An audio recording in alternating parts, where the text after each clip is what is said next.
¿Y si te dijera que el cerebro más importante de la historia humana fue secretamente robado pocas horas después de la muerte de Einstein por un patólogo que lo mantuvo escondido en frascos durante 43 años? ¿Y si te dijera que Einstein nunca dio permiso para esto, que su familia estaba horrorizada y que durante décadas, pedazos del cerebro más famoso del mundo estuvieron esparcidos por América, escondidos en sótanos, guardados en tarros de galletas e incluso llevados en el maletero de un coche? ¿Y si te dijera que este no es el argumento de una película de terror, sino la verdadera y perturbadora historia de lo que pasó con el cerebro de Albert Einstein, después de su muerte en 1955, NLO que estás a punto? Un doctor respetado cometió lo que muchos consideran el robo más audaz en la historia médica, todo en nombre de la ciencia. Pero aquí está el giro. Einstein nunca dio permiso para esto. Su familia estaba horrorizada. Y durante más de 4 décadas, pedazos del cerebro más famoso del mundo estuvieron perdidos en América, escondidos de la vista pública. Quédate conmigo, porque esta historia se vuelve más extraña e inquietante con cada detalle. Al final de este video, entenderás por qué este robo provocó uno de los debates éticos más grandes en la historia médica, y por qué el cerebro de Einstein se convirtió en el órgano robado más famoso de todos los tiempos. Todo comenzó el 18 de abril de 1955, en el hospital de Princeton en Nueva Jersey. Albert Einstein, el hombre que descifró los secretos del universo, estaba muriendo. A los 76 años, su cuerpo estaba fallando, pero su mente permanecía tan aguda como siempre. Solo horas antes de su muerte, aún estaba trabajando en ecuaciones, aún tratando de resolver los misterios de la física que habían consumido toda su vida. Einstein siempre había sido muy claro sobre lo que quería que pasara con su cuerpo después de la muerte. Había declarado explícitamente que quería ser cremado inmediatamente, sin alboroto, sin ceremonia, y definitivamente sin examen científico de sus restos. Temía convertirse en objeto de curiosidad mórbida o adoración. Quiero ser cremado para que la gente no venga a adorar mis huesos, había dicho repetidamente a su familia y amigos. Pero Einstein no tenía idea de que su propio doctor tenía planes muy diferentes. NEL, Dr. Thomas Stoltz Harvey, era el patólogo jefe del hospital de Princeton. Era un hombre tranquilo y poco notable de unos 40 años, con pelo ralo y gafas gruesas. Para la mayoría de la gente, Harvey parecía un médico típico de pueblo pequeño, metódico, profesional y confiable.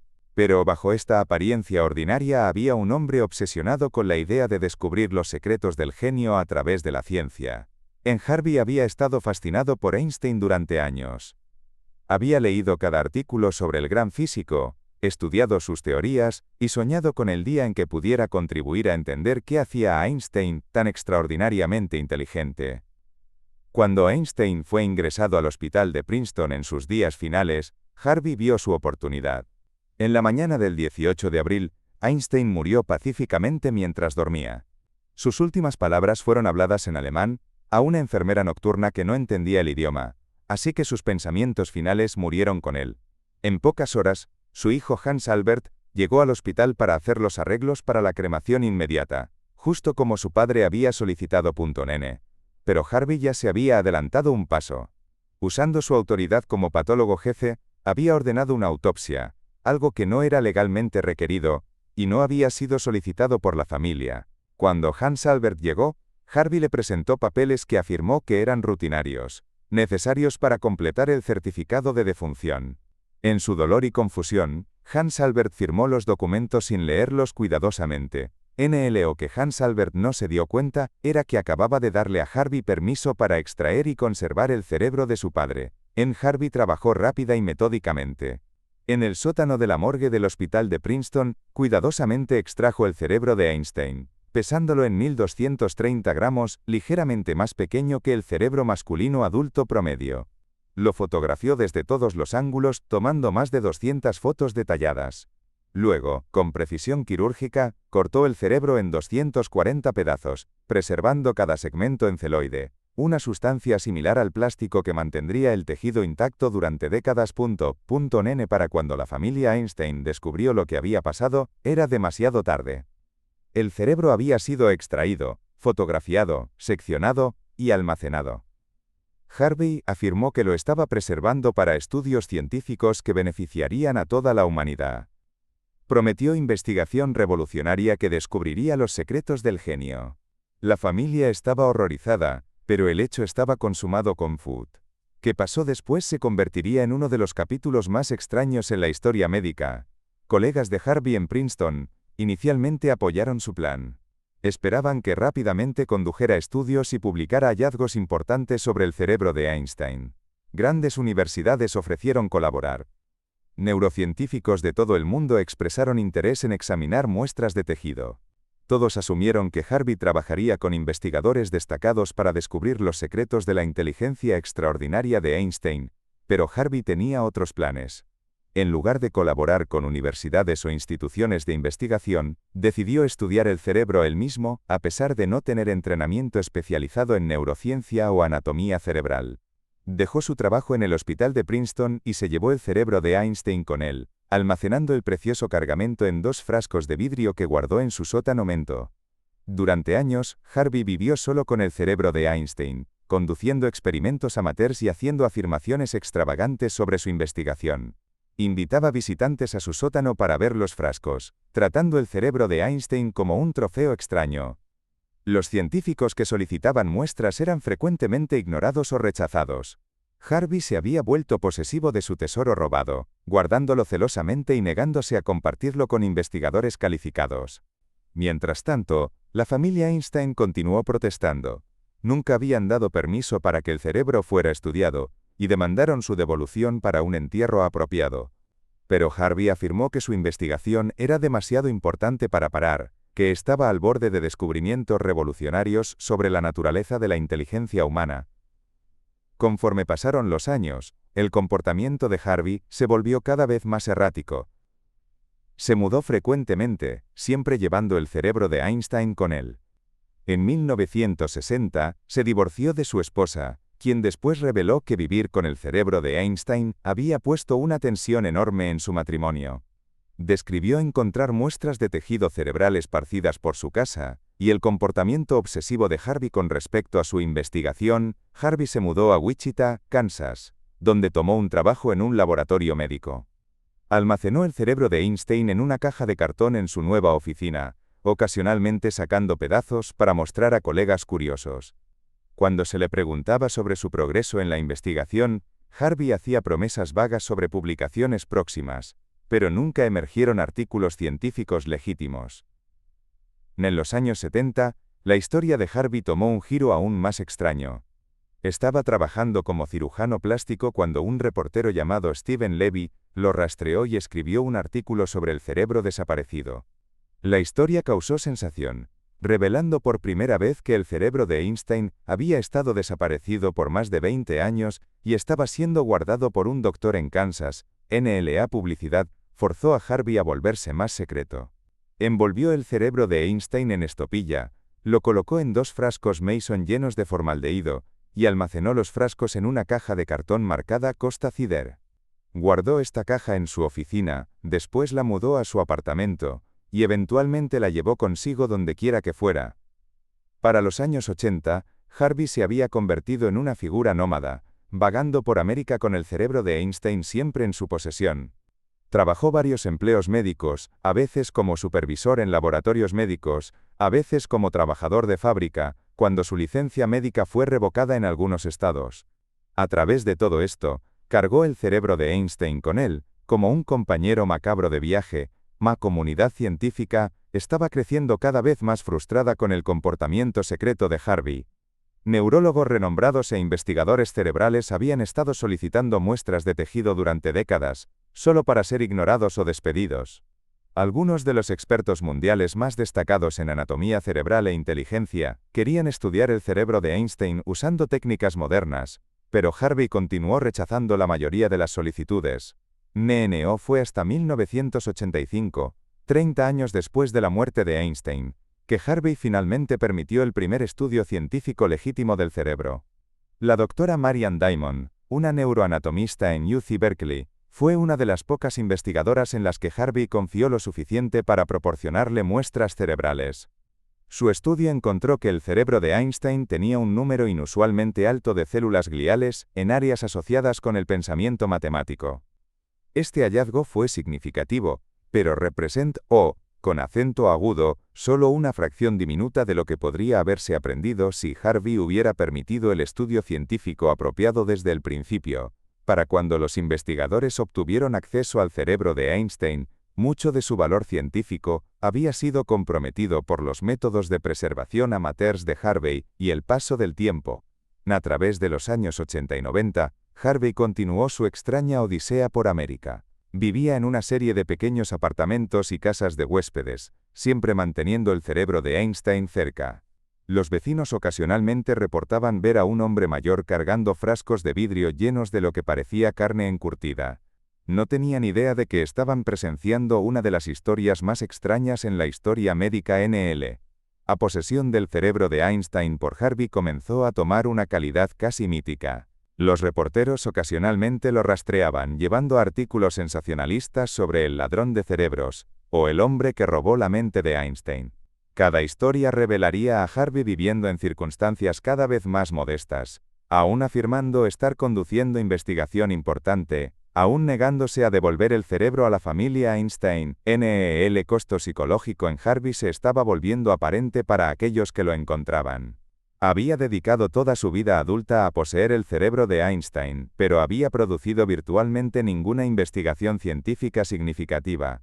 Su carrera médica había sufrido, sus relaciones personales habían sido destruidas, y se había convertido en un paria social, todo por el bien de mantener el cerebro de Einstein para sí mismo. En 1996, Harvey tomó una decisión que sorprendió a todos los que conocían su historia. A los 84 años, decidió conducir desde Nueva Jersey hasta California para entregar personalmente algunas muestras cerebrales a la doctora Evelyn Einstein, la nieta de Albert Einstein. El viaje se convirtió en el tema de un libro llamado Driving Mr. Alberti, que relató el viaje surrealista de un hombre mayor y un escritor independiente llevando el cerebro de Einstein por América en un coche rentado. El viaje fue el intento de Harvey de hacer las paces, pero también reveló la extensión completa de su excentricidad. Había estado cargando pedazos del cerebro de Einstein en su coche durante décadas, tratando los restos del científico más grande de la historia como un souvenir extraño. La doctora Evelyn Einstein reportadamente estaba horrorizada cuando Harvey llegó a su puerta con trozos del cerebro de su abuelo en contenedores Tupperware. Mientras Harvey entraba en sus años finales, la presión se montó para que finalmente liberara el cerebro de Einstein para estudio científico apropiado. La familia Einstein nunca había parado de demandar su devolución, y la comunidad científica estaba creciendo cada vez más vocal sobre las oportunidades perdidas para la investigación. Las técnicas modernas de imagen cerebral y análisis genético podían revelar perspectivas sobre la inteligencia de Einstein que fueron imposibles en 1955. Pero solo si los investigadores podían acceder a muestras de tejido bien preservadas. En 1998, Harvey finalmente comenzó a distribuir muestras del cerebro de Einstein a investigadores calificados alrededor del mundo. Equipos de neurocientíficos en Canadá, Japón y Estados Unidos recibieron pequeñas secciones para análisis. Estos estudios, conducidos más de 40 años después de la muerte de Einstein, comenzaron a revelar detalles fascinantes sobre la estructura física del genio Munta. Investigadores encontraron que el cerebro de Einstein era de hecho inusual en varias formas. Sus lóbulos parietales, que están asociados con el razonamiento matemático y espacial, eran 15% más grandes de lo normal. El cerebro también mostró patrones inusuales en el cuerpo calloso, la estructura que conecta los dos hemisferios del cerebro. Algunas áreas mostraron números más altos de lo normal de neuronas y células gliales. Pero los científicos estaban frustrados por lo que no podían estudiar. Los métodos de preservación de Harvey, aunque bien intencionados, habían dañado mucho del tejido cerebral.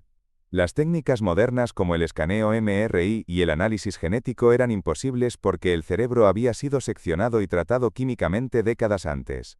El potencial científico completo del cerebro de Einstein había sido permanentemente comprometido por el enfoque amateur de Harvey. Las implicaciones éticas de las acciones de Harvey también se convirtieron en tema de debate intenso. Los profesionales médicos cuestionaron si Harvey tenía el derecho de extraer el cerebro de Einstein sin consentimiento explícito. Los expertos legales se preguntaron si lo que Harvey había hecho constituía robo, o si su posición como patólogo le daba la autoridad para tomar tales decisiones. El caso resaltó serias brechas en la ética médica, y los procedimientos de consentimiento que existían en los años 50 en la familia Einstein, permaneció amarga sobre todo el asunto. Argumentaron que los deseos explícitos de su padre habían sido violados, que Harvey había robado el cerebro de su patriarca para gloria personal, y que la comunidad científica había fallado en hacerlo responsable. Algunos miembros de la familia sugirieron que las acciones de Harvey bordeaban la profanación de tumbas y que debería haber enfrentado cargos criminales. Harvey mismo parecía luchar con las implicaciones morales de sus acciones mientras envejecía. En entrevistas durante sus años finales, alternaba entre defender su decisión como científicamente importante y expresar arrepentimiento sobre el dolor que había causado a la familia Einstein. Parecía entender que su vida había sido consumida por una obsesión que había finalmente dañado tanto su carrera como sus relaciones. La historia tomó otro giro extraño en 2005, 50 años después de la muerte de Einstein. El doctor Elliot Krauss, un patólogo en Nueva Jersey, reveló que había estado almacenando pedazos adicionales del cerebro de Einstein que Harvey le había dado décadas antes. Krauss había guardado las muestras en su sótano durante años, aparentemente olvidándose de ellas hasta que el 50º aniversario de la muerte de Einstein trajo renovada atención mediática a la historia. Esta revelación resaltó uno de los aspectos más inquietantes del legado de Harvey. Pedazos del cerebro de Einstein habían sido esparcidos a varias personas durante las décadas, sin registro central de dónde habían ido todas las muestras. Algunas piezas se perdieron, otras fueron dañadas por almacenamiento inapropiado, y aún otras permanecieron en posesión de individuos que no tenían credenciales científicas o propósitos de investigación legítimos.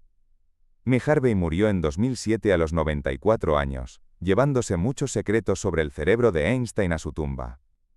Nunca publicó el estudio comprensivo que había prometido durante más de 50 años.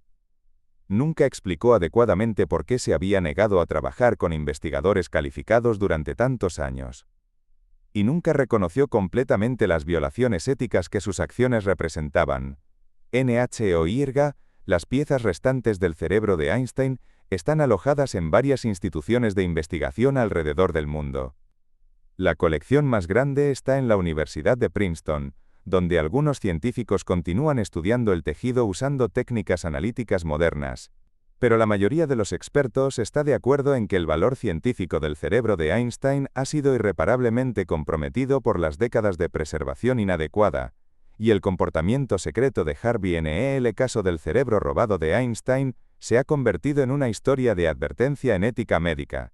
Llevó a requisitos más estrictos para el consentimiento informado en procedimientos médicos y pautas más claras sobre la extracción y estudio de tejido humano. Las escuelas médicas ahora usan la historia de Harvey como ejemplo de cómo las buenas intenciones pueden llevar a serias violaciones éticas cuando no se siguen los procedimientos apropiados. QN. Pero la historia también plantea preguntas profundas sobre la naturaleza del genio y la investigación científica. ¿Qué impulsó a Harvey a arriesgar su carrera y reputación por la oportunidad de estudiar el cerebro de Einstein? ¿Estaba motivado por curiosidad científica legítima, ambición personal o algo más oscuro? ¿Y qué nos dice su obsesión de 43 años sobre nuestra propia fascinación con el genio y la base física de la inteligencia? Algunos científicos argumentan que las acciones de Harvey, aunque éticamente cuestionables, aún han contribuido a nuestro entendimiento del cerebro. Los estudios que finalmente fueron conducidos en el tejido cerebral de Einstein han proporcionado perspectivas sobre la base neural de la habilidad matemática y el razonamiento espacial. También han avanzado técnicas para analizar tejido cerebral y contribuido a nuestro entendimiento de la neuroplasticidad y el desarrollo cognitivo. Otros sostienen que el egoísmo y la paranoia de Harvey destruyeron oportunidades científicas invaluables.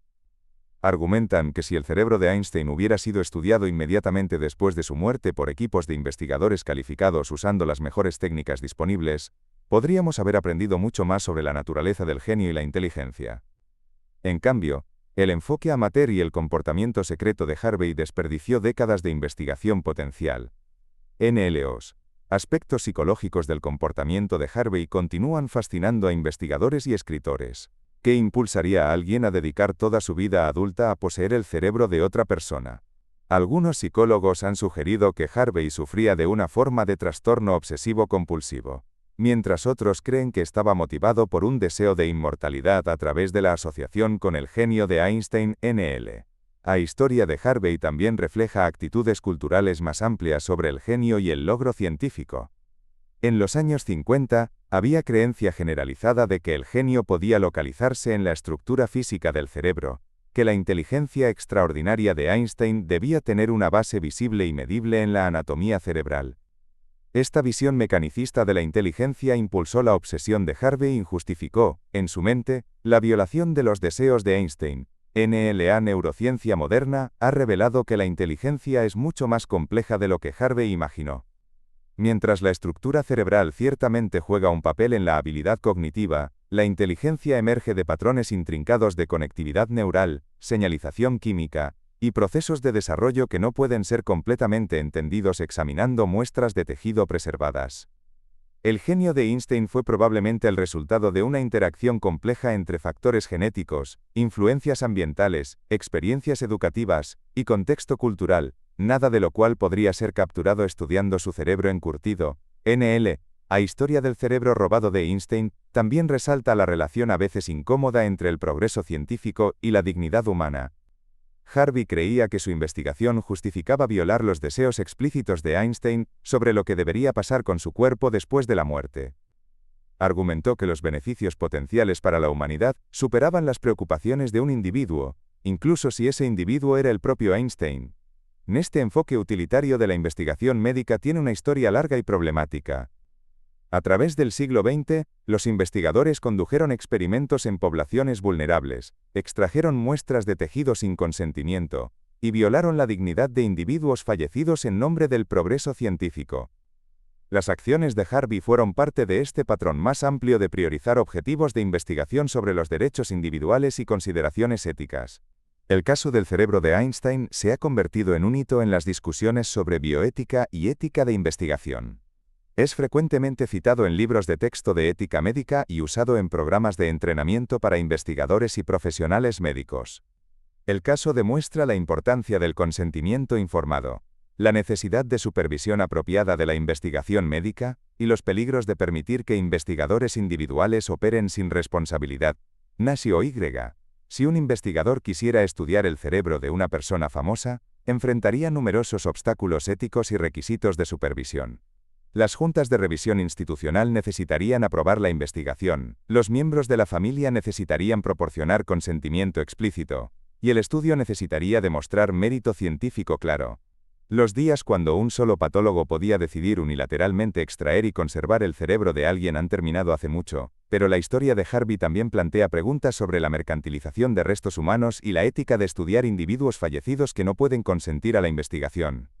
Incluso con pautas éticas modernas, los debates continúan sobre cuándo es apropiado estudiar tejido humano, cuánto tiempo deberían continuar tales estudios, y quién tiene el derecho de tomar decisiones sobre los restos de individuos fallecidos. Los pedazos dispersos del cerebro de Einstein continúan generando interés científico, aunque la investigación está limitada por la edad y condición de las muestras de tejido. Estudios recientes han usado técnicas de imagen avanzadas para crear mapas detallados de la estructura cerebral de Einstein, revelando características inusuales adicionales que podrían estar relacionadas con sus habilidades matemáticas. Pero los científicos reconocen que estos hallazgos son preliminares y que el potencial completo de estudiar el cerebro de Einstein se perdió hace décadas debido a las acciones de Harvey. La historia también ha inspirado a artistas, escritores y cineastas que la han usado como metáfora para la obsesión, la búsqueda del conocimiento y la relación compleja entre el genio y la mortalidad. Libros, documentales y obras han explorado diferentes aspectos del viaje de 43 años de Harvey con el cerebro de Einstein, cada uno ofreciendo perspectivas diferentes sobre las dimensiones éticas y psicológicas de la historia. Para la familia Einstein, la historia permanece como fuente de dolor y frustración. Continúan argumentando que los deseos de su patriarca fueron violados, y que las acciones de Harvey representaron una brecha fundamental de confianza y dignidad humana. Algunos miembros de la familia han pedido que las muestras cerebrales restantes sean enterradas o cremadas, finalmente cumpliendo los deseos originales de Einstein sobre lo que debería pasar con sus restos. Una nostade AIF contaron ador dir conto tridia suyo. Caso también resalta la pregunta más amplia de lo que debemos a los fallecidos. Einstein había sido muy claro sobre sus deseos de cremación y su deseo de no convertirse en objeto de curiosidad científica. Sin embargo, Harvey y otros argumentaron que el genio de Einstein pertenecía a la humanidad y que estudiar su cerebro podría beneficiar a futuras generaciones. Esta tensión entre la autonomía individual y el beneficio colectivo continúa desafiando a los eticistas y legisladores hoy. Mientras miramos hacia atrás en este extraño capítulo en la historia médica, emergen varias lecciones. Primero, la importancia de respetar la autonomía individual y el consentimiento informado, incluso cuando se trata de circunstancias extraordinarias. Segundo, la necesidad de supervisión apropiada y responsabilidad en la investigación médica, particularmente cuando se trata de restos humanos. Y tercero, el reconocimiento de que el progreso científico debe ser balanceado contra consideraciones éticas y dignidad humana. Balaun. La historia del cerebro robado de Einstein sirve como recordatorio de que incluso las mentes más brillantes son finalmente humanas, mereciendo el mismo respeto y dignidad que cualquier otra persona. El genio de Einstein no residía en la estructura física de su cerebro, sino en su curiosidad, creatividad y dedicación a entender el universo. El viaje obsesivo de 43 años de Harvey con poseer el cerebro de Einstein finalmente reveló más sobre Harvey mismo que sobre la naturaleza del genio. NHOY. El verdadero legado de Einstein no reside en los pedazos dispersos de su cerebro preservado, sino en sus teorías científicas, sus valores humanitarios, y su inspiración a incontables científicos y pensadores futuros. Sus ecuaciones continúan guiando nuestro entendimiento del espacio, tiempo y materia. Su abogacía por los derechos civiles y el desarme nuclear continúa influyendo las discusiones políticas. Y su ejemplo de curiosidad intelectual y pensamiento creativo continúa inspirando nuevas generaciones de investigadores e innovadores. El robo del cerebro de Einstein fue una violación de sus deseos y una traición de la ética médica. Pero tal vez el aspecto más trágico de la historia de Harvey es que su obsesión con poseer el cerebro físico de Einstein lo cegó, con acento agudo a la verdadera naturaleza del genio de Einstein, un genio que no puede ser capturado en frascos de vidrio o entendido a través de microscopía amateur, sino que vive en las ideas, teorías e inspiración que continúan cambiando nuestro mundo. El viaje de 43 años de Harvey con el cerebro de Einstein finalmente se convirtió en una historia de advertencia. Nos recuerda que en nuestra búsqueda por entender el genio, no debemos perder de vista nuestra humanidad o nuestra obligación de tratar a todos los individuos, vivos y muertos, con dignidad y respeto. Más impactante de la historia, no fue solo la extracción del cerebro de Einstein, fue el robo de su derecho a determinar lo que pasó con su propio cuerpo después de la muerte. Y esa violación de confianza y dignidad permanece como el aspecto más inquietante de esta historia extraña que cautivó al mundo durante casi medio siglo.